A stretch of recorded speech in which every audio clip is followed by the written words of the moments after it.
बता देना चाहते हैं कि आज कई दिन जोन हमने खाती बा बहुत दिन बाद हम मदारपुर के धरती पर बहुत दिन बाद साथ कार्यक्रम मैंने अभी कौन ठंडा लगता है कि तू पंखा लगा दे आज तोरा के गजब खत्म बड़ा है ना ले जाइबा ऊपर इनका के हटावा ना मर दे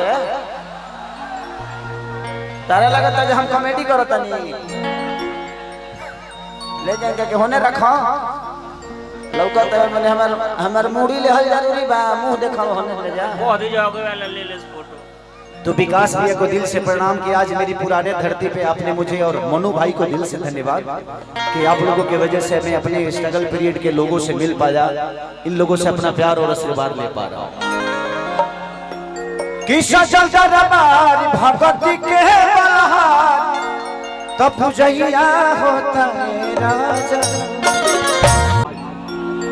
हमनी के साथ रहे वाला, हमनी के हमेशा दाहिना हाथ बन के हमके हमेशा खड़ा होके वाला मोनू भाई और हमारे बड़े भैया विकास भैया, और आज ये तिलक समारोह छोटे भाई के हमनी के आई जी खाती हम कोनो नया नहीं की।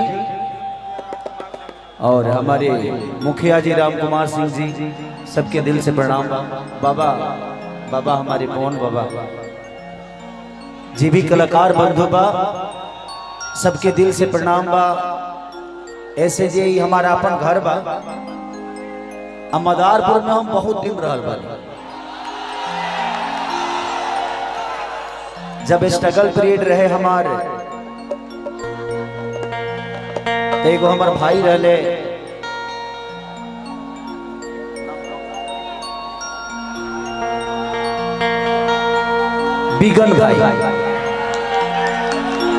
बिगन भाई मदारपुर के ही उनकर ऑर्केस्ट्रा रहे।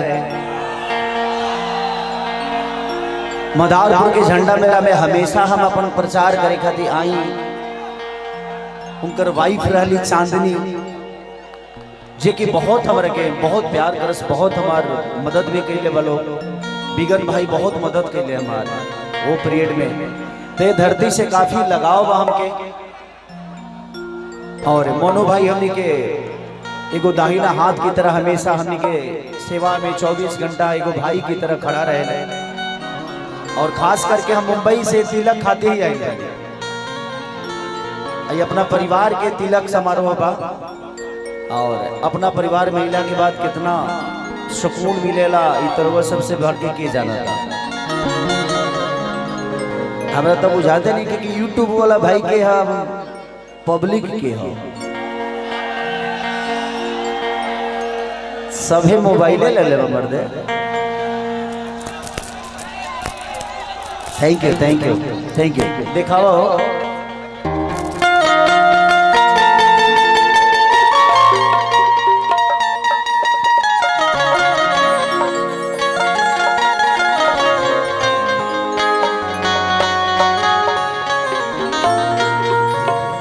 इधर से लोगों के बैठा दीजिए क्योंकि इधर भी लोग हैं ना तो उनको देखने में दिक्कत होगा।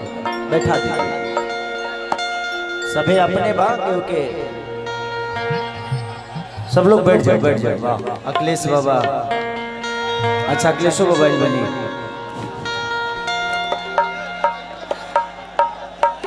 बैठे के बस सुते के नहीं खे। दिखाओ दिखाओ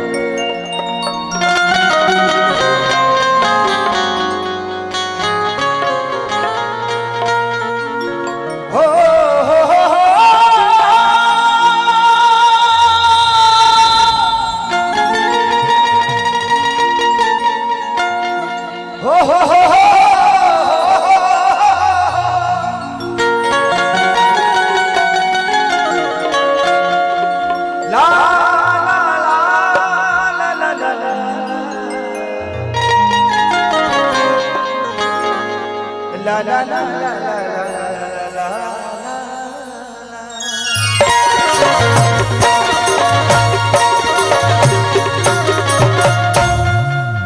और बहुत दूर दूर से लोग आज कलाकार बंधु भी हमारे हनी के भोजपुरी के सबसे बड़ा सुपरस्टार हीरोइन जेकर नाम डिम्पल सिंह जी। अरे हमार भाई मंच के बादशाह जिक्र के गोलू राजा कहल जला। हम आपके दीवाने हैं। आप मंच के इतना बेहतर कलाकार भोजपुरी में नहीं है जो आप खुशी कक्कर, टेंगे टेंगे और बहुत सारे और हमारा भाई छोटा अनुज आया है, मोनू अलबेला, हमारी असगर भाई की पूरी टीम, सबका स्वागत है। आप लोग इतना प्यार आशीर्वाद देते हैं सबको और क्यों छूटन तनिक है ना। अरे बच्चों के सबसे बड़े आशिक, अच्छा जिला पार्षद अरुण भैया के दिल से प्रणाम। बच्चों के सबसे भोगी कलाकार पवन बाबा, बच्चों को दिल में रखने वाले, जो नए नए लड़के उभरते हैं बाबा उसका सेवा लेते हैं। राहुल पांडे जी, बाबा राहुल पांडे भी कलाकार, तो सबको दिल से प्रणाम। कि जय गणेश मंगल करना विघ्न हरो गणेरा, एक दंत करी बड़ी बदना, सीधे करो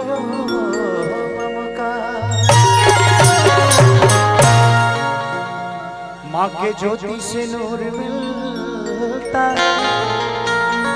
सभी के दिलों को सरूर मिलता है। कि माँ के दरबार में जो जाए खाली हाथ, उसे कुछ ना कुछ जरूर मिलता है।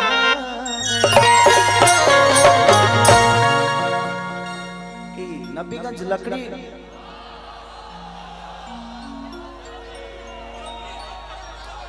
अच्छा लकड़ीगंज में ही पड़ेगा ना,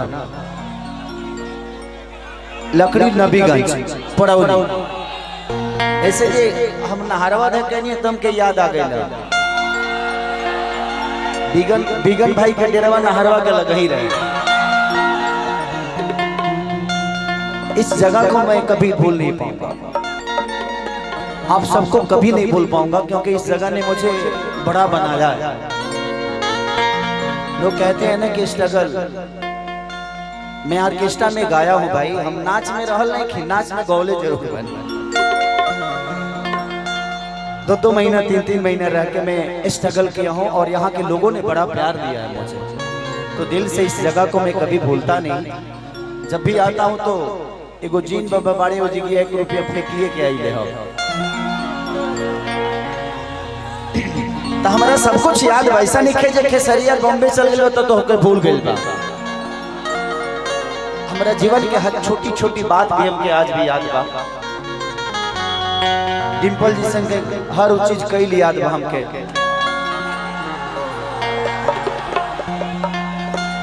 क्योंकि